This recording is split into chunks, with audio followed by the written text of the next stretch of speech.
मेरे प्यारे बच्चों, आज हम पढ़ने वाले अणु संहिता या आणविकता। देखिए, ये अणु संहिता या आणविकता ये पेपर दृष्टि से अति महत्वपूर्ण है। इसके बाद अगला क्वेश्चन पढ़ेंगे आप कोटि, वो भी अति महत्वपूर्ण है। इसके बाद पढ़ेंगे आप कोटि और अणु संहिता में अंतर, वो भी बहुत महत्वपूर्ण है। ये इस रेशन से रासायनिक प्रगति से आप दो अंतर जरूर तैयार करिएगा। अणु संहिता कोटि में अंतर, अपक्रिया दर और दर स्थिरांक में अंतर, अभी हम आपको अगले वीडियो में बताएंगे। चलिए, तो सबसे पहले जानते हैं कि अणु संहिता या आणविकता क्या है। चलिए प्यारे बच्चों समझिएगा।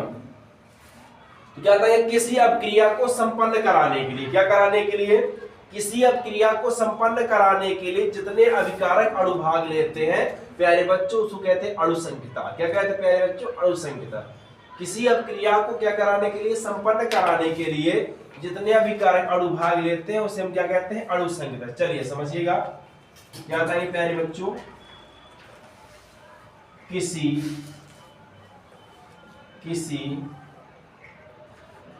अभिक्रिया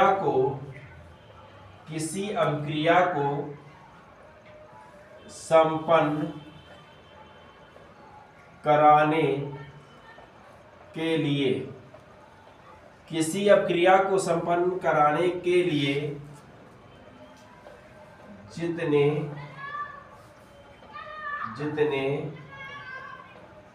जितने अभिकारक अणु भाग लेते हैं, जितने अभिकारक अणु भाग लेते हैं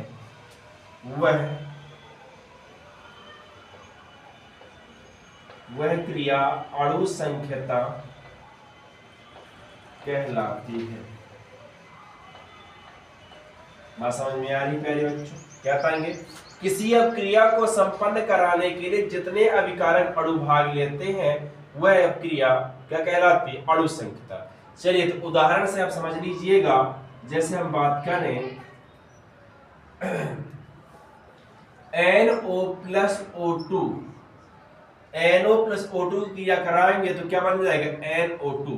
तो देखिए इसमें कितना NO कितना अणु है, एक, ऑक्सीजन कितना, एक। तो यहाँ पे क्या आएगा, अणु संख्यता निकालेंगे इसका, तो अणु संख्यता बराबर 1 + 1 बराबर क्या आ गया, 2।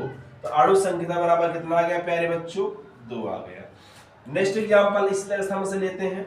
जैसे हमने यहाँ पे क्रिया कराई, N2 ये आ गया, नाइट्रोजन है, गैस है, हाइड्रोजन इसकी भी क्रिया कराई हमने। तो नाइट्रोजन एक गैस है, हाइड्रोजन भी गैस है, तो क्रिया कराई तो क्या बन जाएगा, अमोनिया बन जाएगा, NH3 बन गया।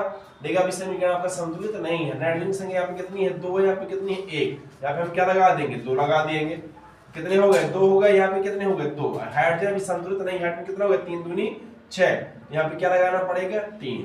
अब संतुलित है, लेकिन यहाँ पे संतुलित करने के अलावा हमको क्या ज्ञात करना, अणु संख्यता। इसकी अणु संख्यता ज्ञात करेंगे तो अणु संख्यता बराबर क्या है, N2 की संख्या कितनी है प्यारे बच्चों, 1 है।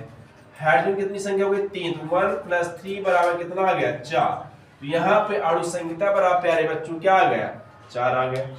और इसी तरह एग्जांपल समझ सकते हैं हम, इसका उल्टा बता देंगे। इसी तरह यहाँ लिखा 2NH3, तोड़ देंगे तो इसमें टूटेगा ये, N2 में प्लस किसमें टूट जाएगा, 3H2 में। यहाँ पे इसकी अणु संख्यता निकालेंगे प्यारे बच्चों। तो अणु संख्यता बराबर किसकी संख्या, अमोनिया की संख्या कितनी दी है, 2। तो अणु संख्यता बराबर कितना आ जाएगा प्यारे बच्चों, 2। ऐसे आप बहुत सारे एग्जांपल होंगे, अणु संख्यता निकाल सकते हैं। बात समझ में आ रही है, एक बार फिर समझिएगा। किसी अपक्रिया को संपन्न कराने के लिए जितने अभिकारक अणु भाग लेते हैं वह क्रिया क्या कहलाती है, अणु संख्यता कहलाती है। कैसे मैं हूं आपका संजय कुमार मौर्य। आज हम पढ़ने वाले प्यारे बच्चों कोटि वेरी इंपॉर्टेंट क्वेश्चन है। कोटि और अणु संख्यता में अंतर भी आएगा, मैंने अणु संख्यता आपको बताया था। अब हम पढ़ने वाले कोटि। देखिए कोटि जानते हैं, समझिएगा। तो क्या बताएंगे प्यारे बच्चों, अपक्रिया में भाग लेने वाले उन अणुओं की संख्या जिनकी सांद्रता में परिवर्तन होता है वो क्या कहलाते हैं प्यारे बच्चों, कोटि। क्या बताएंगे, अपक्रिया में भाग लेने वाले उन अणुओं की संख्या जिनकी सांद्रता में परिवर्तन होता है वो क्या कहलाती है, कोटि। समझिएगा क्या बताइए प्यारे बच्चों, अभिक्रिया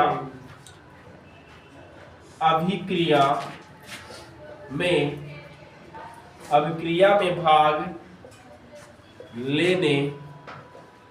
वाले उन अणुओं की संख्या, उन अणुओं की संख्या जिनकी सांद्रता में परिवर्तन होता है तो प्यारे बच्चों कोटि कहलाती है।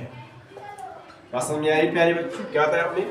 अब क्रिया में भाग लेने वाले उन अणुओं की संख्या जिनकी सांद्रता में परिवर्तन होता है क्या कहलाती? कोटि।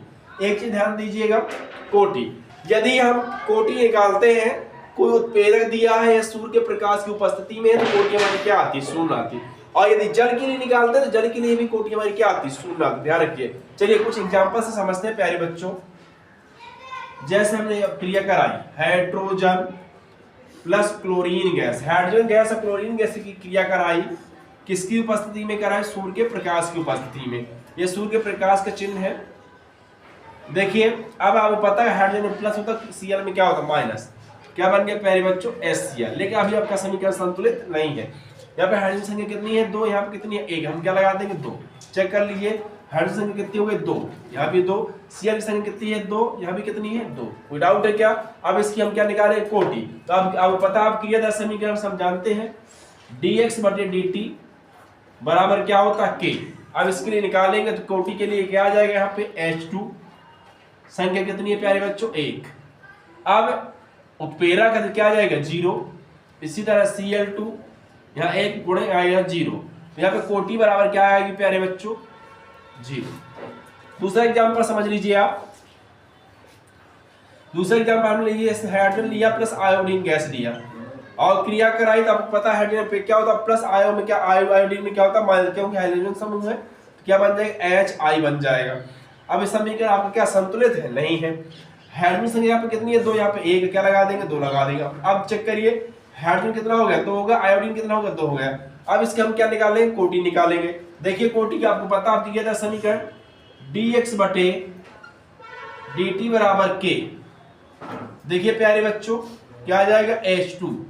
इसकी संख्या कितनी है? 1 प्लस इसकी आयोडीन की निकालेंगे, कितनी संख्या इसकी भी? 1। क्या आ जाएगा? 1 + 1 बराबर कितना आ गया? 2। तो कोटि इसकी प्यारे बच्चों कितनी निकल के आ गई? बराबर 2। कोई डाउट है क्या प्यारे बच्चों? चलिए एक बार फिर से समझ लीजिए। नेक्स्ट एग्जांपल, जैसे हमने यहाँ पे लिया नाइट्रोजन लिया प्लस क्या लिया? हाइड्रोजन लिया। ये क्रिया किसकी उपस्थिति में कराया हमने? आयरन की। किसकी उपस्थिति में? आयरन की। देखिए यहाँ पर नाइट्रोजन है, हाइड्रोजन में क्या होता है? प्लस, नाइट्रोजन में क्या होता है? माइनस। यहाँ प्यारे बच्चों क्या बन जाएगा आपका? NH3। क्या समीकरण संतुलित है? नहीं है। नाइट्रोजन संख्या यहाँ पे कितनी है? 1। यहाँ पे कितनी है? 2। यहाँ पे क्या लगा देंगे? 2 लगा देंगे। अब हाइड्रोजन कितना हो गया? 3 दूनी 6। यहाँ क्या लगा देंगे? 3। 3 दूनी 6। समीकरण हमारा क्या? संतुलित है। अब इसकी क्या निकालेंगे? कोटि निकालेंगे। तो अब क्रिया था समीकरण पता है आपको, dx/dt बराबर क्या होता है प्यारे बच्चों? K। अब निकालेंगे इसका nitrogen N2 plus hydrogen H2। इसकी संख्या कितनी है? 1 है। इसकी संख्या कितनी है? 3 है। तो जोड़ देंगे, कोटि बराबर क्या आएगा? कितना आ गया? 4। कोई डाउट है क्या प्यारे बच्चों? और एग्जांपल समझ लीजिए, जैसे एस्टर का जल अपघटन। एस्टर का सूत्र क्या होता है प्यारे बच्चों? CH3COO-C2H5। एथिल एसीटेट भी है, इसको हम बोल देते हैं। अब इसका जल के साथ अपघटन कराना HOH। चलिए करा देते हैं। देखिए इधर CH3C डबल में होता माइनस, C2H5 में होता प्लस। इधर देखिए H में होता प्लस, OH में क्या होता? माइनस। देखिए इधर प्लस की क्रिया हम किससे करा देंगे? माइनस से। C2H5 में होता प्लस, OH में क्या होता? माइनस। तो इधर प्यारे बच्चों क्या बन गया? C2H5OH बन गया प्लस उधर क्या बन जाएगा? CH3COOH क्या बन गया? एसिटिक अम्ल। कोई डाउट है क्या प्यारे बच्चों? समीकरण हमारा क्या है? संतुलित है। अब इसका क्या निकालेंगे? अब क्रिया दर निकालेंगे। अब क्रिया दर समीकरण पता आपको, dx/dt बराबर क्या होता है? K। इसका निकालेंगे क्या आ जाएगा? CH3COOC2H5। संख्या कितनी है प्यारे बच्चों? 1 है। 1 आ जाएगा। अब H2O का निकालेंगे।